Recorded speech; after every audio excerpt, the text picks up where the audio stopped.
On this Sunday night, bear attack in Banff. A grizzly kills 2 people in Canada's most popular national park. Bear attacks are extremely unusual. While officials in BC report a huge spike in black bear encounters. Getting a raise. 6 provinces increase their minimum wage, but can it keep up with the cost of living? Funding fatigue. Political moves in the U.S. and Europe suggest military support for Ukraine is slipping. Plus, a whole new ball game. Wasn't the way we wanted to get in, but we're in. The Blue Jays punched their ticket to the playoffs. Global National with Farah Nasser. Reporting tonight, Jeff Semple. Good evening and thank you for joining us. We begin with tragedy at this country's most popular national park after a deadly grizzly bear attack. It happened Friday night at Banff National Park in Alberta. Authorities received an alert from a GPS device indicating a bear attack. They rushed to the location to find 2 people dead. Wildlife officials also encountered a bear displaying aggressive behavior. That animal was then euthanized. Carolyn Kury de Castillo is in Banff National Park tonight. So, Carolyn, what do we know so far? Jeff, there's stunning scenery out here on the far east end of Banff National Park on the eastern slopes of the Rockies, but it's also grizzly bear country. The Yahatinda Ranch area west of Sundre is popular with horseback riders and hikers. It was around 8 on Saturday evening that Parks Canada Dispatch got a GPS device alert about a bear attack in the Red Deer River Valley area west of Yahatinda Ranch. Now, the weather was bad, so a helicopter couldn't go in, so a response team from Parks Canada traveled through the night by ground, and they got there at around 1 in the morning, and that's where they found 2 deceased people. Now, while they were in the area, the response team encountered a grizzly bear they say was displaying aggressive behavior, and they euthanized it. Bear attacks are extremely unusual. It does not happen very often at all. Most likely bears want to stay away from humans and not have an encounter with us. So something to provoke this was likely, I give my condolences to the family and the friends, but likely something the humans did that provoked the attack. Now, bear experts say any number of things could have triggered that response in a bear, including dogs being startled or defending a food source. There's an estimated 900 grizzly bears in Alberta. Jeff? All right, Carolyn Kury de Castillo in Banff. Thanks, Carolyn. In BC, bear sightings are skyrocketing. That province's conservation officers say they received twice as many calls about bear encounters this summer compared to what they typically see. As Paul Johnson reports, the situation is also leading to an alarming spike in bears being put down. It was a sight that was hard to forget. A black bear roaming the high-density parts of Langley near Willowbrook Mall. Well, the bear sow didn't apparently threaten any people. Its history of having been in neighborhoods, getting relocated, and then coming back meant the Conservation Officer Service made the decision to kill it. When these bears get to a point that the food conditioning, the threat to the public is too high, we will have to do our job. That Langley bear is among the more than 150 that the Conservation Officer Service is estimated to have killed so far this year, a number that's likely higher than previous years. Get away from the front door. In August alone, they got 6,000 black bear-related calls across the province. No one is sure why. There appears to be a higher level of human-bear contact, but there are some theories. We do have a high black bear population, and as winters get warmer, this is just some thoughts that the bears are doing well. They're having the 2, 3, 4 cubs, and the population is not going down. Come on, you gotta go, bud. So there are more black bears and also more people as the human population grows. Given the geography of British Columbia, where there's a new housing development, there's a good chance it's in bear territory. Paul Johnson, Global News. Minimum wage workers in 6 provinces are getting a raise starting today, but in many regions there remains a wide gap between the minimum wage and a living wage. Megan King has the details. If you work full time, you should not be in working poverty.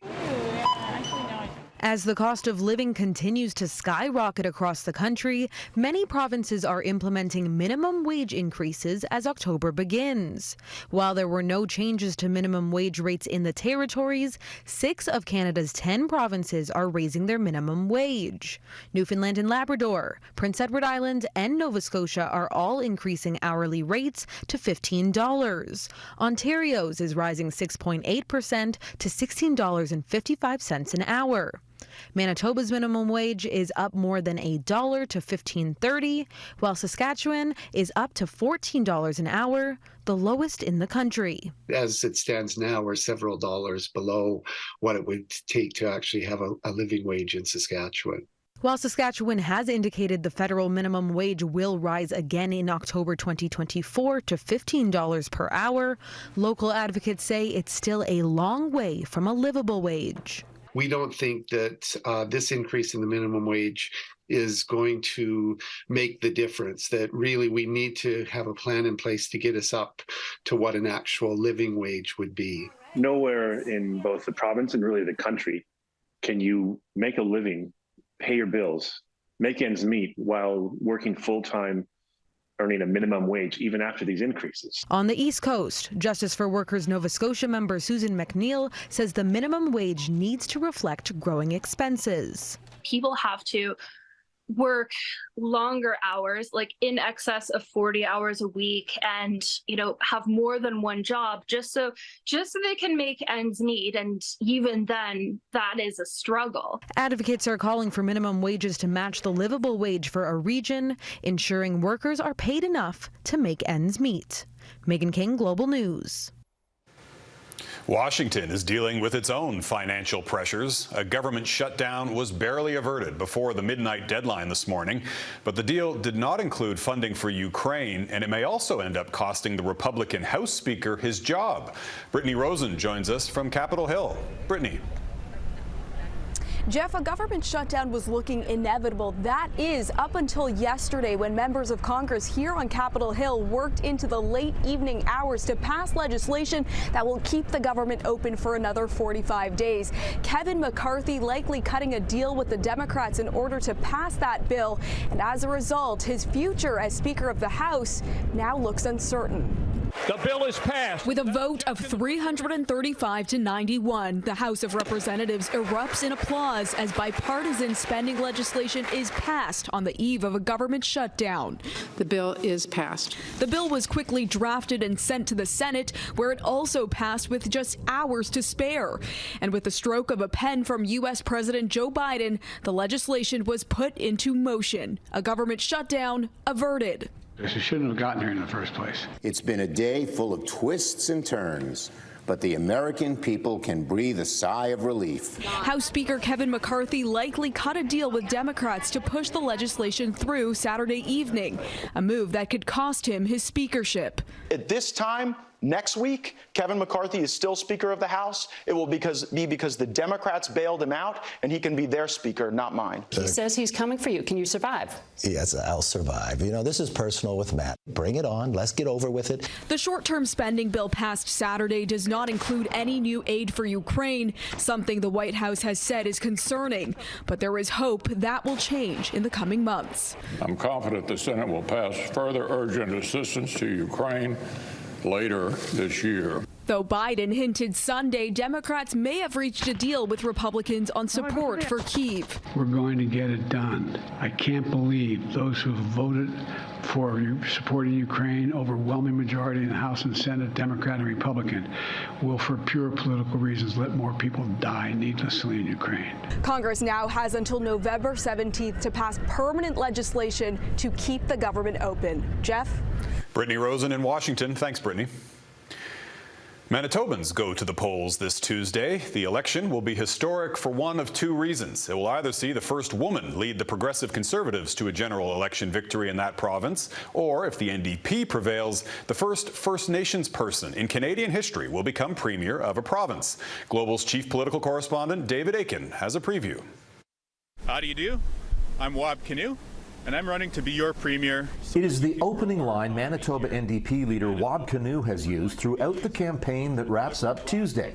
A campaign that Kinew has a better than good chance of winning using a formula New Democrats in the West have relied on for decades. When we see the kind of momentum that the NDP has in Manitoba right now, it's been a great example of where the party listened to working people who said the cost of living and affordability are the top things on our mind. Campaigns that are most often successful are the ones that put voters at the center of their story, and they meet voters where they are. Western New Democrats, though, have a luxury that federal NDP leader Jagmeet Singh and other Eastern New Democrats do not have. Liberal parties are nearly non-existent in the West. Federally, the ideological opposition to the NDP is the Conservative Party, but the main political competition is the Liberal Party.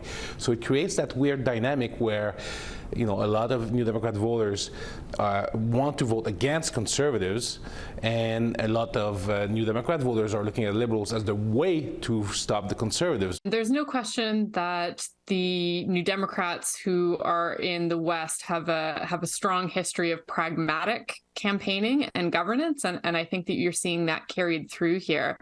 If Kinew wins, the NDP will be in power in Manitoba and in BC. In Alberta, the NDP have a strong opposition and a former premier in Rachel Notley. Saskatchewan NDP leader Carla Beck has led the official opposition to Premier Scott Moe for just over a year. 4 Western provinces where New Democrats, not Liberals, are the alternative to Conservative parties. Are you ready to stick a fork in the PC government? With that kind of success, Western New Democrats can sometimes be frustrated that the federal party does not listen as closely as it might to Western voices. The NDP accord with the Liberal government is deeply, deeply unpopular in the West. And that is in part because the NDP, the federal NDP, spends so little time out here selling it. Now, a federal party leader like Jagmeet Singh has lots on his plate, and of course, Quebec and Ontario can't be ignored. But if the NDP do well here in Manitoba next week, it'll be another reminder to their federal cousins that the West is where it's at. Jeff. David Aiken in Winnipeg. Thanks, David. The hockey world is mourning the loss of Chris Snow, the assistant general manager of the Calgary Flames. He died of complications from ALS. His wife Kelsey confirmed the news on social media, writing, "Today we hugged Chris for the last time as he went to give 4 people the gift of life by donating his kidneys, liver and lungs." Snow was diagnosed with the disease back in 2019 and was initially given just 1 year to live. But he continued working for the Flames while also becoming an advocate for ALS research over the last 4 years. Chris Snow was 42 years old.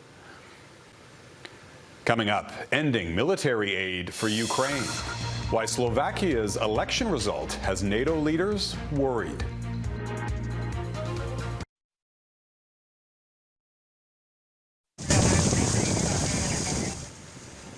At least 13 people are dead after a fire at a nightclub in southeastern Spain. Authorities say the blaze broke out in the university city of Murcia early this morning. Rescuers are searching for several others who believed to be missing, but the collapse of the building's roof is making the search for victims difficult. The cause of the fire is now under investigation. Slovakia held elections Saturday, and the result risks jeopardizing Ukraine's efforts to repel Russia's invasion. Robert Fico's populist party is now expected to form a government alongside coalition partners. He's also pledged to end all military aid to Ukraine. Neighboring NATO member Poland also recently threatened to stop sending arms. Redmond Shannon looks at the troubling trend for Kyiv. Robert Fico looks set to return as Slovak Prime Minister, having served twice previously. But on those occasions, a neighbouring nation wasn't at war. The morning after his election win, he told reporters his position on Ukraine is unchanged, that Slovakia has bigger problems. A reference to his election promise not to send a single extra round of ammunition to Kyiv. Instead, he wants peace talks. In the past year and a half, Slovakia committed around $1 billion Canadian in military aid, including 13 fighter jets. Per capita, that's about 3 times as much as Canada. Slovakia's election was not just fought on Ukraine's war, but on the culture wars and immigration too. Fico referring to environmentalism and LGBTQ2 rights as liberal fascism. We think it's bad news for the country, and it will be even worse news if Mr. Fico forms a government. Many NATO leaders will likely think the same as they look to send more arms to Kyiv. But Viktor Orban in neighbouring Hungary has refused to do so throughout Russia's invasion. And last month, Poland's government said it may stop unless a dispute over grain imports is resolved. I'm confident that Ukraine and Poland will find a way to address those issues. I expect bigger problems if major European powers or United States itself starts to have a second thought. European political analyst Jan Zielonka says as long as the Democrats are in power in Washington, smaller NATO countries can be persuaded to toe the line. Before then, Fico has to woo coalition partners. His biggest likely ally, a supporter of sending weapons to Ukraine. Across Slovakia's northern border, this Polish opposition rally in Warsaw comes just 2 weeks before Poland goes to the polls. A vote that will now be watched all the more closely in Kyiv. Redmond Shannon, Global News, London. Still ahead, economic reconciliation, the proposed project that's set to become one of the largest Indigenous-led industrial developments in Canadian history.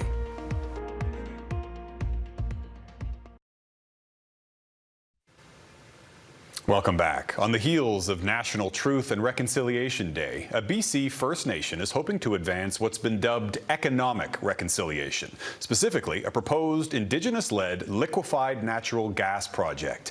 As Neethu Garcha reports, members of the Nisga'a Nation hope it unlocks new opportunities for future generations. The lands of Nisga'a Nation are rugged, beautiful, and ready for what local leaders call economic reconciliation. Economic reconciliation to me is the ability for us to make those decisions for ourselves. Nisga'a leaders have taken the lead on a liquefied natural gas project that would be one of the most significant Indigenous-led industrial developments in Canadian history. I had so much pride in our nation because of our leadership and what they did, like past leaders. He says it's a continuation of the work of previous generations after decades of being ignored in resource development on their own land. There was about $13 billion in forestry that was taken out of our valley, and we didn't see a dime of that. The $10 billion export facility in Northwest BC has been greenlit to enter the province's environmental review process with a consortium of Canadian gas producers. And it's not the only major project in the region. The BC government also gave final approval to the $2.5 billion Haisla Nation Cedar LNG project. I haven't really seen the BC government support economic reconciliation to date. I mean, really, First Nations are the ones asking for LNG development to take place at a much faster pace. But critics say tapping into the region's natural gas reserves for overseas exports will increase emissions, and the idea faces opposition from some First Nations. Which is the common and biggest concern about natural gas plants, is that you have to burn gas to run them. We have electrical barges that will power it until electricity can be delivered to the site. So being net zero ready is part of the plan. It'll be net zero ready the moment we're ready to start. We'll be ready to begin the operation by 2030. With an eye on making the project as environmentally sustainable as possible, Indigenous leaders are pushing ahead. It gives us the opportunity to address housing issues, to address poverty, and it just puts us in a great position to make those own decisions. And they say it's a key opportunity for true independence and generational change. That's what it means for me, is that we reconcile with the economy of Canada, that we're no longer outsiders looking in, but part of it. Neethu Garcha, Global News, Nisga'a Nation. Sidney Crosby hit the ice in his hometown of Cole Harbour, Nova Scotia. His Pittsburgh Penguins held an open practice ahead of a preseason game against Ottawa. It's Crosby's first game there in over a decade. And that is Global National for this Sunday night. I'm Jeff Semple. Tonight's Your Canada is the Point Prim Lighthouse near Belfast, Prince Edward Island. Thanks for watching. Have a great night.